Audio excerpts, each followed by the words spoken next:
Rasulullah Shallallahu Alaihi Wasallam bersabda, sabda beliau, barang siapa bersalawat atasku, bersalawatlah atasnya malaikat. Artinya malaikat memintakan ampun kepada kita selama kita bersalawat atas Nabi Muhammad. Sejam kita bersalawat, sejam itulah malaikat tadi diberi tugas oleh Allah untuk mengatakan Allahumma ghfir lahu, Allahumma ghfir lahu, ya Allah ampuni dia, ya Allah sayangi dia, ya Allah rahmati dia.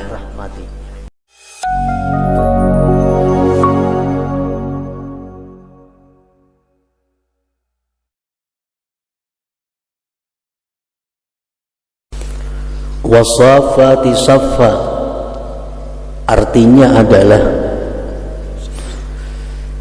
demi malaikat yang berbaris siap menunggu perintah Allah Subhanahu wa ta'ala.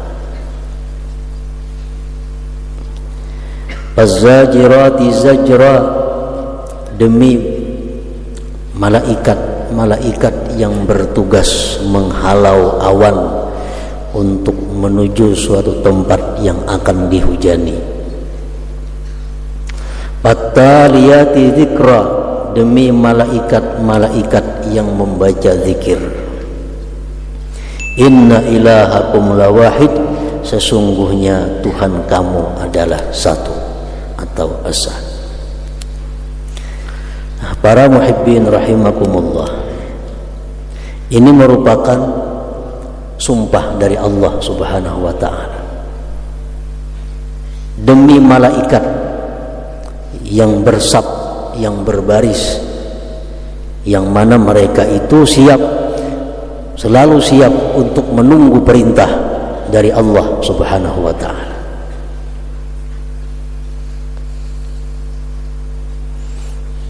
Jadi malaikat itu selalu siap dan mereka tidak pernah mau enggan terhadap apa-apa yang diperintah oleh Allah Subhanahu wa ta'ala.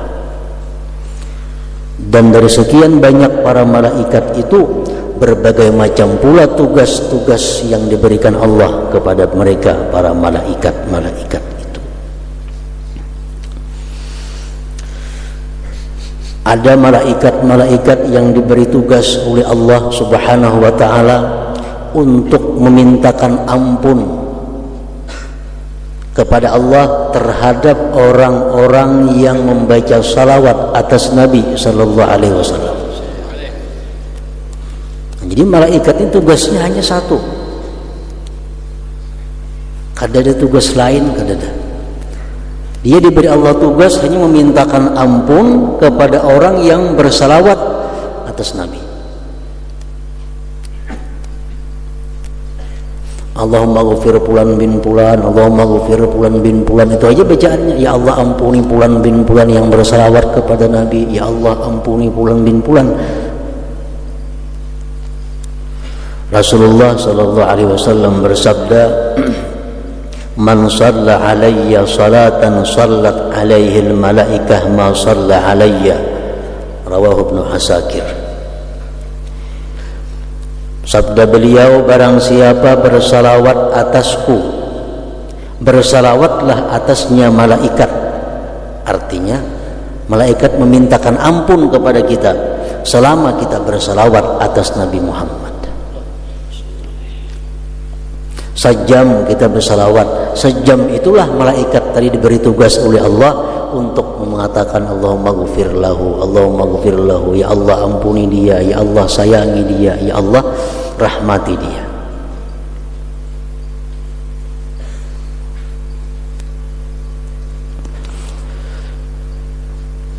Maka itu Imam Ar-Ramli dalam fatwa beliau ketika ditanya mana afdalnya memperbanyak salawat dengan memperbanyak istighfar,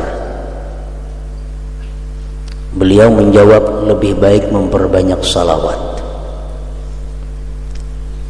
lebih baik memperbanyak salawat. Alasannya, kita bersalawat itu dimintakan ampun oleh malaikat. Malaikat yang memintakan ampun kepada Allah, Allah pasti mengampuni. Kalau kita minta ampun kepada Allah, belum tentu diampuni Allah Subhanahu wa ta'ala. Ada lagi malaikat yang diberi tugas oleh Allah Subhanahu wa ta'ala untuk mengucapkan laknat kepada orang-orang yang tertentu. Jadi malaikat itu tugasnya hanya mendua kepada Allah, Allahumma la'an fulan bin fulan, ya Allah laknatlah fulan bin fulan, ya Allah laknatlah fulanah binti fulan, ya Allah kutuklah si fulan bin fulan. Itu lagi tugasnya. Kada ada tugas lain. Kalau malaikat berdoa kepada Allah agar fulan bin fulan dilaknat oleh Allah, dilaknat Allah orang tersebut. Rasulullah sallallahu alaihi wasallam bersabda, "Man ba'a aiban lam yubayyinhu lam yazal fi maqtillah wa lam tazalil malaikatu tal'anuhu." Rawahu Ibnu Majah. Barang siapa menjual sesuatu benda, menjual sesuatu barang yang di situ ada celah, yang di barang itu ada aib, tapi dia tidak mau menjelaskan aibnya kepada calon pembeli, senantiasa orang tersebut dalam kemurkaan Allah dan senantiasa malaikat melaknat akan dia. Jadi selama kita kada minta ampun kepada Allah, selama kita kada minta halal kepada orang yang kita tipu, malaikat-malaikat yang diberi tugas oleh Allah selalu mendoakan agar kita ini menjadi orang yang terkutuk di sisi Allah Subhanahu wa ta'ala. Jadi itu aja bacaan malaikat, Allahumma la'an fulan bin fulan, ya Allah laknatlah, sampai berapa banyak.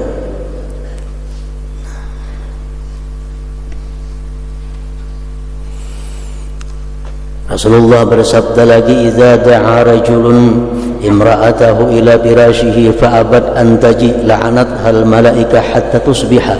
Rawahu Bukhari. Apabila memanggil seorang suami kepada istrinya, maka si istri itu enggan memenuhi panggilan suaminya, si istri itu dikutuk oleh malaikat sampai waktu pagi. Ini malaikat-malaikat yang diberi tugas oleh Allah untuk mengutuk, melaknat perempuan-perempuan yang tidak menghiraukan panggilan suami.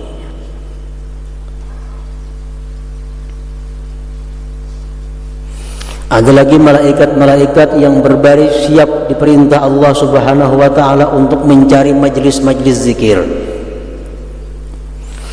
Ada lagi malaikat-malaikat yang diberi tugas oleh Allah untuk berdoa, Allahumma a'ti mumpiqan khalafa. Itu aja tugasnya. Sembahyang kada ada tugas lain, cuma tugasnya hanya itu, berdoa, Allahumma a'ti mumpiqan khalafa, ya Allah berikanlah orang yang sosial itu gantian yang berlipat ganda. Orang-orang yang dermawan, orang-orang yang membelanjakan hartanya di jalan Allah itu ada punya malaikat khusus yang diberi tugas Allah untuk selalu mendoakan dia agar yang didermakannya itu digantikan Allah berlipat ganda. Terus mereka itu berdoa, Allahumma a'ti mumpikan khalafa, Allahumma a'ti mumpikan khalafa. Ada lagi malaikat yang diberi Allah tugasnya untuk berdoa, Allahumma a'ti mumsikan apa? Ya Allah, orang yang ingin binasakan hartanya, ya Allah orang yang pemalar itu hancurkan hartanya, bangkrutkan hartanya. Sampai hari kiamat tugasnya itu aja, berucap itu aja.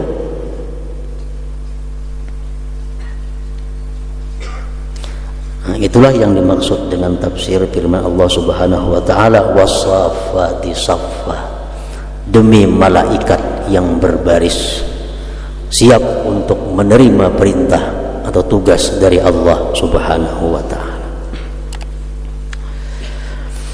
Para muhibbin rahimakumullah, surat As-Saffat ini 182 ayat tadi memberikan petunjuk arahan kepada kita. Salah satunya kita ambil contoh bagaimana Allah menjelaskan kepada kita tentang keadaan hari akhir nanti. Firman Allah Subhanahu wa taala dalam ayat 22-23, "Uhsyurul ladzina zalamu wa azwajahum wa ma kanu ya'buduna min dunillah fahduhum ila siratil jahim."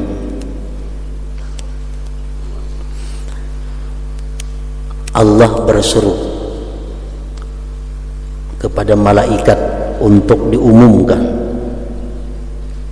halaulah, hasyartnya halau orang-orang yang zalim dan istri-istri mereka, pasangan-pasangan mereka, dan halau juga sesuatu-sesuatu yang mereka sembah dari selain Allah, dan bawa mereka itu kepada jalan neraka. Nah, para muhibbin rahimakumullah, setengah yang wajib kita imani bahwa nantinya setelah kita beberapa lama di dalam kubur, kita dibangkit oleh Allah Subhanahu wa taala. Setelah dibangkit dari kubur, kita dihalau untuk menuju satu tempat yang bernama mahsyar. Itu wajib kita percaya.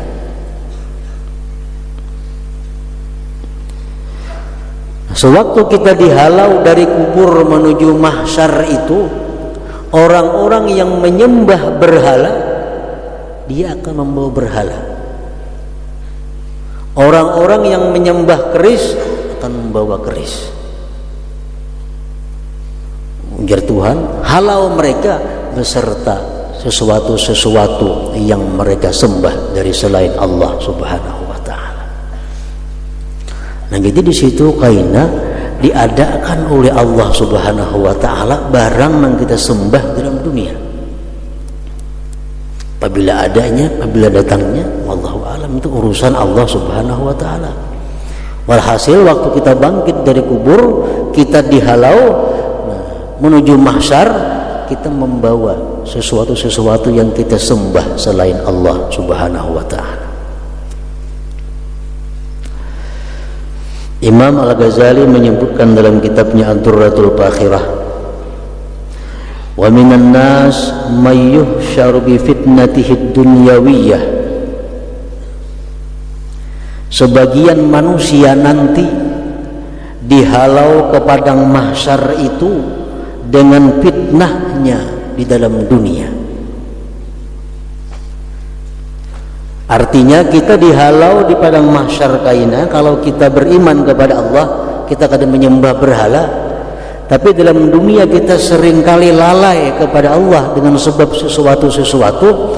Nah, nanti sesuatu-sesuatu itu akan kita bawa ke hadapan Allah Subhanahu wa taala. Dicontohkan beliau di situ kal'ud, seperti orang yang menggambus. Orang itu tukang gambus, kada tahu sembahyang, kada tahu waktu, menggambus saja gawiannya. Dengan gambus itu dia lalai kepada Allah. Begitu bangkit dari kubur akan dihalau, ada gambus, nah bawa gambus ini ke hadapan Allah Subhanahu wa taala. Wal mizmar, seruling, tukang suling, ini katuju menyuling, kada tahu waktu sembahyang, kada tahu orang terganggu, awal seruling jadi gawinya. Bangkit dari kubur, dia bangun, ada suling di gawak, suruh bawa suling itu ke hadapan Allah Subhanahu wa taala. Karena suling inilah yang bikin fitnah dia di dalam dunia sehingga dia lalai mengingat Allah Subhanahu wa taala. Orang yang dalam dunia suka minum arak, begitu bangkit dari kubur, bangun, ada botol arak di gawaknya, digantungkan di lehernya, dibawa, dihalau ke hadapan Allah Subhanahu wa taala. Pokoknya sesuatu benda-benda apapun yang membuat kita maksiat kepada Allah, yang membuat kita lalai kepada Allah, akan kita bawa nanti ke hadapan Allah untuk dipertanggungjawabkan. Tukang umpamanya, ada waktu sembahyang betukang aja gawian, bangun kena tokol gergaji timbulan juga awak, diangkut ke hadapan Allah Subhanahu wa ta'ala. Orang-orang yang mencuntan samin, mencuntan segala macam, bangkit dari kubur mahambin samin itu.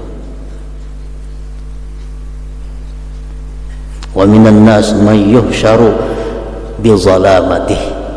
Sebagian manusia lagi ada yang dihalau nanti dengan kezalimannya. Hakim-hakim nang zalim untuk jatuh paloknya itu, nah karena begitu bangun dari kubur digantung orang patut di gulunya. Jika bapak kayaan baik berarti lanjang di situ.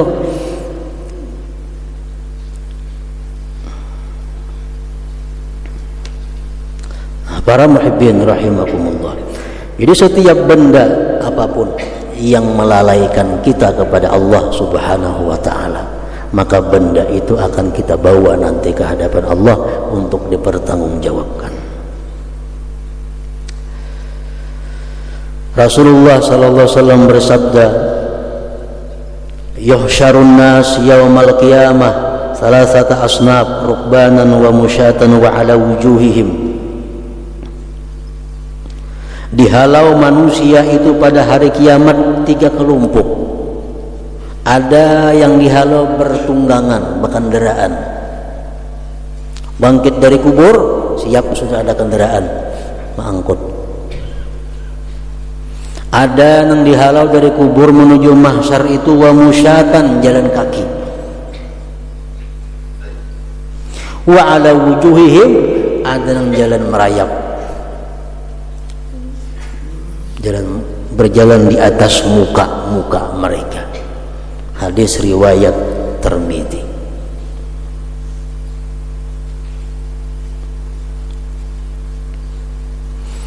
Ada yang bangun dari kubur langsung ada tunggangan,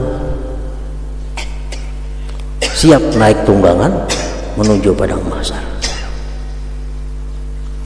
Rasulullah SAW pernah bersabda, ujar beliau, ada seorang nanti begitu dia bangun dari kuburnya telah siap di hadapannya kuda, seolah-olah aku melihat akan kuda itu saat ini, kata Rasulullah sallallahu alaihi wasallam. Dahulu tuh ada bang sepeda motor, ada bang motor, kendaraan yang paling harap tuh kuda sudah. Nah, jadi kuda contohnya. Lalu sahabat bertanya, siapa itu orang wahai Rasulullah sallallahu alaihi wasallam? Ujar beliau, itu adalah seseorang yang hartawan. Itu orang kaya. Orang kaya ini dia membeli sebidang kebun, kemudian dia wakafkan untuk orang-orang miskin. Kebun, engkor kebun gatah 10 hektar umpamanya, hasilnya untuk orang fakir miskin. Dia dengan harapan, dengan niat bekalku nanti di akhirat. Kemudian orang tersebut membantu orang-orang du'afa, janda tua yang tidak ada usaha, anak-anak yatim. Kemudian kata Rasulullah, orang tadi membeli budak-budak, dibeli kemudian dibebaskannya budak-budak itu.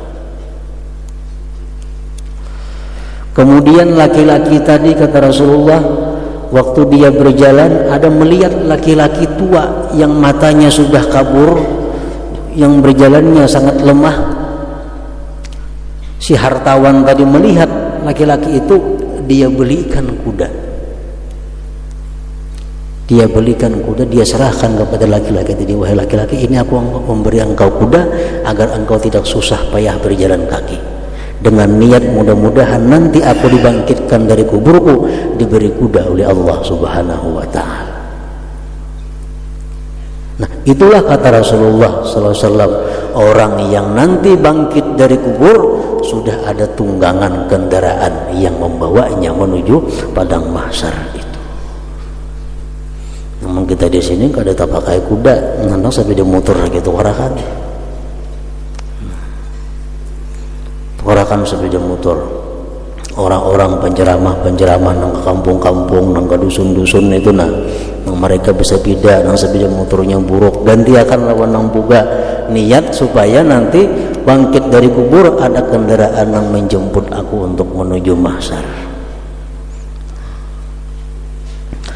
Para muhibbin rahimakumullah, sahabat Rasulullah SAW pernah bertanya kepada Rasulullah, kaifa nuhsyaru ya Rasulullah, bagaimana nantinya kami dihalau wahai Rasulullah? Qala, beliau bersabda, isnani ala ba'ir wa khamsatun ala ba'ir wa asharatun ala ba'ir. Ya Nabi, di antara kalian ada yang kena berdua seekor unta, ada yang berlima seekor unta, ada yang 10 seekor unta. Imam Ghazali mensyarahkan ini hadis, itu adalah maksudnya bagi mereka-mereka yang dalam dunia bertuturuk berbuat kebaikan. Mengarahkan orang sepeda motor umpamanya, seorangan kada mampu 10 juta, cari kawan berlima 2 juta seorang, tukarakan orang sepeda motor. Nah, kayaknya unta berlima ini menunggang itu untanya.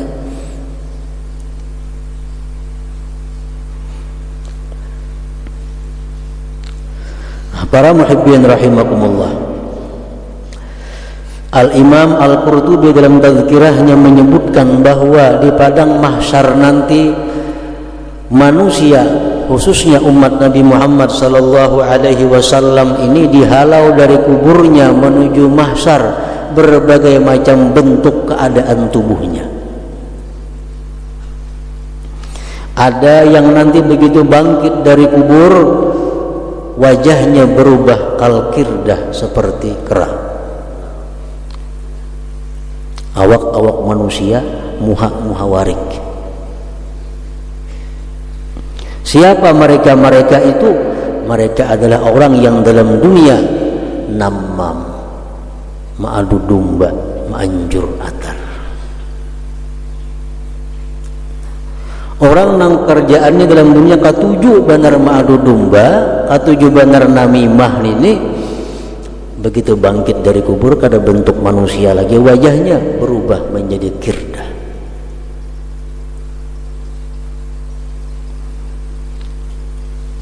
Anjur atar, contohnya anjur atar. Nah, orang dua laki bini, orang dua laki bini berisi pembantu di rumah Saiko. Pembantu ini anjur atar. Kemudian si laki-laki ini tiap hari ke pasar berusaha merian boleh. Suatu hari laki-laki ini terlambat datang malam. Pembantu lawan nang bini, lawan majikan, laki pian tuh aku bisa bebini. Apa bulik malam rajin song-song bulik. Contoh nang anjur atar di dalam kitab contohnya macam itu. Pian hendaklah supaya laki pian itu sayang, jangan sampai begini ulun bari amalan nah isi pembantu nih. Nah, apa amalannya jenang bini-bini itu? Kayaknya bila laki pian guring, pian ambil lading silit atau lading belati, cabut sabilah janggut sidin. Nyaman aja itu jenang bini amalannya. Ini siapa kan malam ini biasanya guring laki pian kayaknya Nah, lawan lading belati sip sebut sebilah rambut saja, sebilah bulu janggut saja. Lawan nang laki si pembantu pulang, bapadah pulang bini pian tuh pakada suka lawan pian tuh lah. Pian buktiakan lah, pian malam ini nak dibunuhnya lain nak. Pian kena guring, pian malam ini nak dibunuhnya. Jadi pian jangan guring, pian pura-pura guring aja malam ini. Ujar pembantu tadi. Ayo ya laki tadi. Berapa pura-pura guring. Sampai tengah malam nang bini turun. Naik mau lading belati. Nah. Maandak kagulo, nak ambil janggut sebilah tadi. Pas maandak ke sini, ngajak nang laki bangun. Oh sekalinya bujur, anak membunuh aku umanya nenek. Nah itu nambah ngarannya. Orang yang asalnya rukun, asalnya baik, jadi hancur gara-gara orang yang namimah. Nah macam itu ini di dalam kubur, bangkit dari kubur, wajahnya macam kera, menghancur orang yang bekasih sayangan. Kemudian lagi ujar Imam Al-Qurtubi dalam Tazkirah, beliau menyebutkan ada manusia yang dihalau menuju mahsyar itu wajahnya kal khinzir, seperti babi. Siapa mereka itu? Ahlul mukus, orang-orang yang mencukai harta manusia. Pahamlah cukai? Nah, cukai harta manusia. Orang yang mencukai harta manusia di luar daripada ketentuan-ketentuan yang berlaku tentunya. Kadang alih milan duit di pasar kan bila ada muah macam babi, oh ini dalam dunia orang ini berarti ahlul mukus. Ada lagi wajah orang di dalam padang mahsyar itu, berjalan menuju mahsyar itu al-munakkasun, yang dibalik kepala di bawah, batis ke atas. Dari kuburnya menuju mahsyar kepala yang berjalan. Mereka itu adalah akalatur riba, orang yang melakukan praktik riba, baik nang mahutangi, baik nang bahutang, nah sama aja. Terbalik berjalan di padang mahsyar kayaknya.